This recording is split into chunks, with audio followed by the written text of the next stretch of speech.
Hello everyone, Clifford Bennett, Chief Economist ACY Securities. I trust your weekend was spectacular and you have a very positive week ahead in global economics and markets. May the markets be fair, if not kind to you. Of course, lots of breaking news over the weekend and all are significant, and some might be relevant today and some not for a while, but they're all worth mentioning. They range from, let's start with the last and the least actually. Japan's machinery orders were down 3.9%. That's down 8.5% over the last 2 months. So very quick mention here, there will be no Bank of Japan rate hikes anytime soon.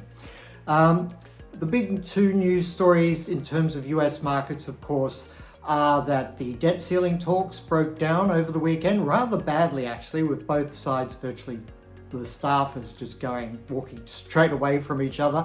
Not a good outcome. There was an emergency call after the G7 by President Biden to Senator McCarthy.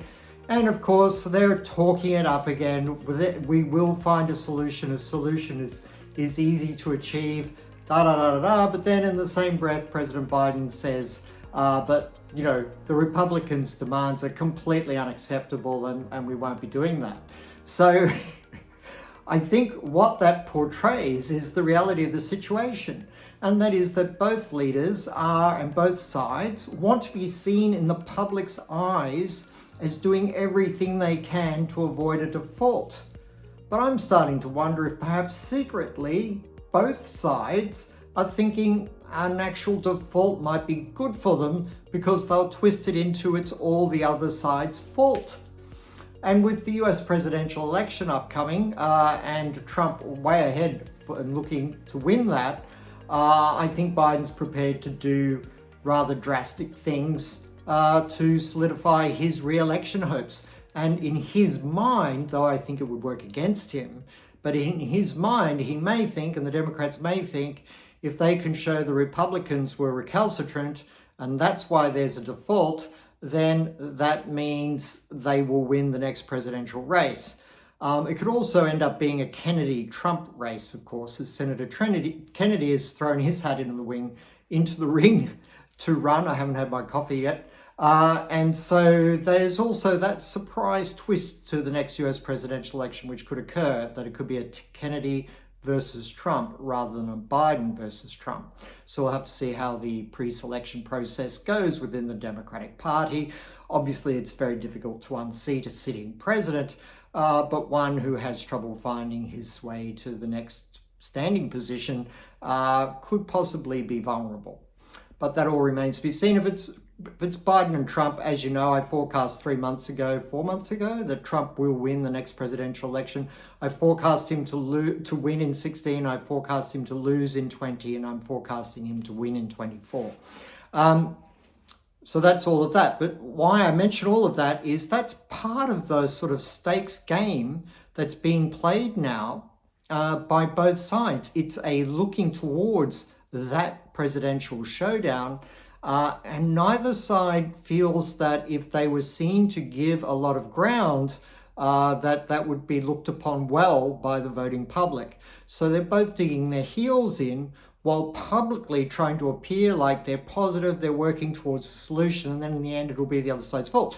What does all this mean? It means that the prospect of US default is far higher than the market is currently pricing. That doesn't mean the market's about to price in my version of events, but it does mean there is a market vulnerability there to the growing anticipation or possibility of a US debt default. How that all pans out is that around from June 1st, some government departments may be put on a slow burn, if you like, limited services to conserve cash. It's around June 8th, 9th that it would likely be that the government is forced to close some federal services. So that's pretty serious. But even earlier than that, it's around June 6th that bond payments, the first major bond payments, fall due, interest payments, and the US simply will not have enough money to make those payments. So June 6th is when you could actually see the US government default. So keep an eye out for that. Monday, of course, is supposedly more meetings. I wouldn't be surprised if that goes on to Tuesday to Wednesday. But it's really looking like a bit of a showdown this week in the United States on the debt ceiling front. The other big news, of course, Jerome Powell spoke on Friday. He's very open to the idea of pausing at the next meeting. I wrote an article last week where I said that basically while the debt ceiling discussions are ongoing, there's no chance of an interest rate hike.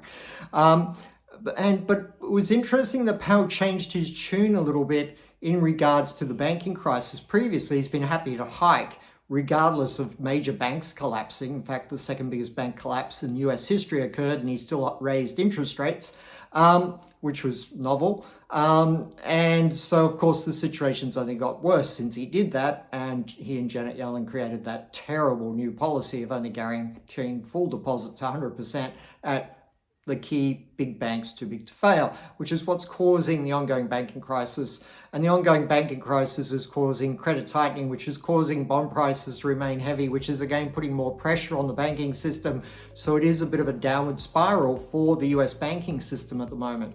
But Jerome Powell's comments, therefore, that he said that he will be more mindful of a general market tightening because of the banking crisis, suggests that yes, a pause is likely, but it's still not definite, and he left the door open to still be hiking interest rates.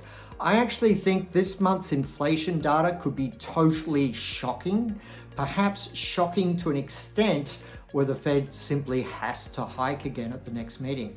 So keep an eye on that. We have PCE coming out this Friday in the US. If that's a scary number, then another Fed hike at the next meeting becomes highly probable. Even if there is a pause, and as you know, I've spoken and written about this at length of late, I do think the following meeting will probably see another Fed rate hike. So we're going to see, I think, Fed rate hikes every second or third meeting, perhaps through to the end of the year until inflation is truly defeated, because it most certainly is not as yet.